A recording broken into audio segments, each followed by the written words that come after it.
জয় শ্রী হরি বিষ্ণু। দুর্বলস্য বলং নৃপ বালানাং রোদনং বলং বলং মূর্খস্য মৌনিতং চোরানাং নৃত্যং বলম। অর্থাৎ দুর্বল বা অসহায় মানুষের শক্তি হলেন রাজা, শিশুদের শক্তি হলেন কান্না, মূর্খদের শক্তি তাদের নীরবতা এবং চোরদের শক্তি হলো মিথ্যা বলা। আপনারা সকল দর্শককে আমাদের ইউটিউব চ্যানেল ত্রিকালদর্শীতে আন্তরিক অভিনন্দন এবং স্বাগত জানাচ্ছি। আমাদের সনাতন ধর্মশাস্ত্রে বর্ণিত ঐশ্বরিক জ্ঞানের মাধ্যমে কল্যাণ হি কল্যাণ ধারাবাহিকের আজকের পর্বে আমরা আপনাদের পঞ্চভূত বা পঞ্চতত্ত্ব সম্পর্কে ধারণা দেওয়ার চেষ্টা করছি। বেদ ও পুরাণে উল্লেখ রয়েছে যে বাহ্যিক সৃষ্টির রচয়িতা ব্রহ্মা এবং অভ্যন্তরীণ সৃষ্টির রচনা করেছেন ভগবান শ্রী হরি বিষ্ণু। অন্যদিকে এই সৃষ্টিতে জীবনের সঞ্চারের জন্য 5টি উপাদানের উৎপত্তি হয়েছিল ভগবান শিবের থেকে। মহাবিশ্বের গঠনে এই 5 উপাদানের ভূমিকা অত্যন্ত গুরুত্বপূর্ণ। এই 5টি উপাদান হল আকাশ, বায়ু, অগ্নি, জল এবং পৃথিবী। বেদের ভাষায় এদের পঞ্চতত্ত্ব বা পঞ্চমহাভূত বলা হয়। এদের মধ্য দিয়েই আত্মা এবং দেহের উৎপত্তি। সর্বপ্রথমে আকাশ, তারপর বায়ু, বায়ুর পর অগ্নি, অগ্নি থেকে জল এবং জল থেকে পৃথিবীর উৎপত্তি হয়। এই 5 উপাদানের পর পৃথিবী থেকে ভেষজ বা ঔষধি তৈরি হয়। ঔষধি থেকে অন্ন, অন্ন থেকে বীর্য এবং বীর্য থেকে পুরুষ বা মানবদেহের জন্ম হয়। তৈত্তেরীয় উপনিষদে এর বিস্তারিত বিবরণ রয়েছে। জাগতিক জীবনে এই পঞ্চতত্ত্বের বিশেষ গুরুত্ব রয়েছে। পুরাণে বলা হয়েছে শিব এবং আদিশক্তির সমন্বয়েই এই পঞ্চতত্ত্ব সৃষ্টি হয়েছে, যাতে সৃষ্টিতে জীবনের প্রবাহ নিরন্তর বজায় থাকে। মানবদেহের গঠনও এই পঞ্চতত্ত্ব দিয়েই। কোনো জীব এর পরিমাণ কম, আবার কোনো জীবে এর পরিমাণ বেশি থাকে। মৃত্যুর পর মানবদেহ পুনরায় এই পঞ্চতত্ত্বেই বিলীন হয়ে যায়। এমনকি ভগবানের মধ্যেও এই পঞ্চতত্ত্ব বাস করে। আসুন জেনে নিই এই পঞ্চতত্ত্ব কি এবং কি এর গুরুত্ব। প্রথম উপাদান। পৃথিবী আমাদের যে শরীরটি বাইরে থেকে দেখা যায় তা এই জগতেরই একটি অংশ এবং একেই পৃথিবী বলা হয়। এটি দিয়েই আমাদের ভৌতিক দেহ গঠিত।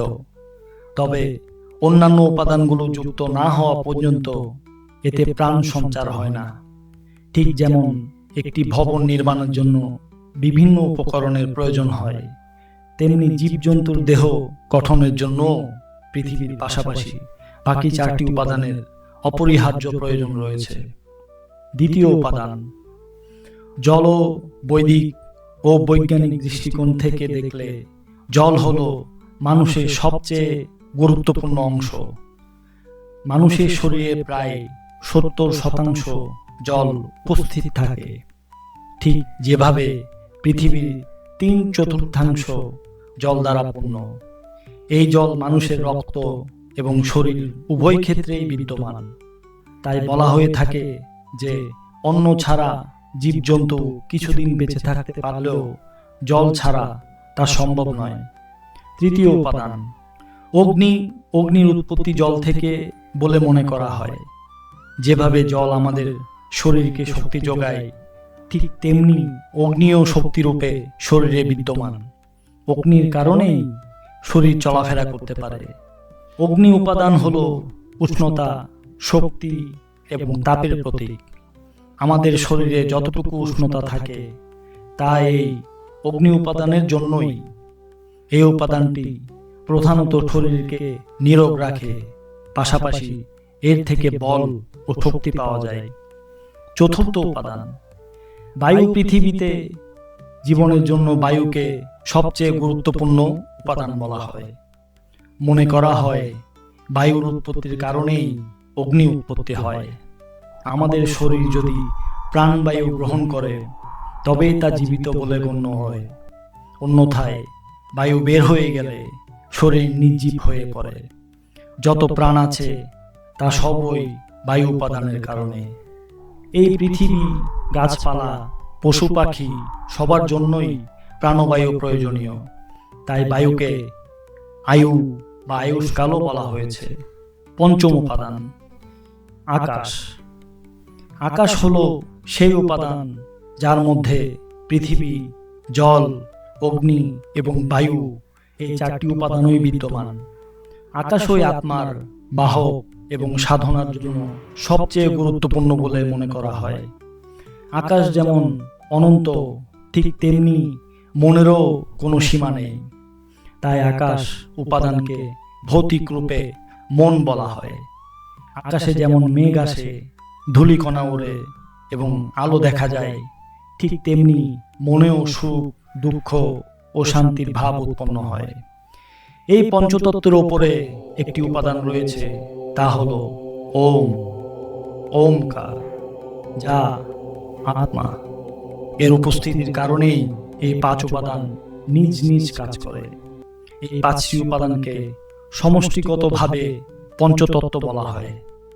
এর থেকে কোনো একটি যদি শরীর থেকে বেরিয়ে যায়, তবে বাকি চারটিও নিজে থেকেই চলে যায়। অর্থাৎ শরীর থেকে একটি উপাদান বেরিয়ে গেলেই মৃত্যু ঘটে।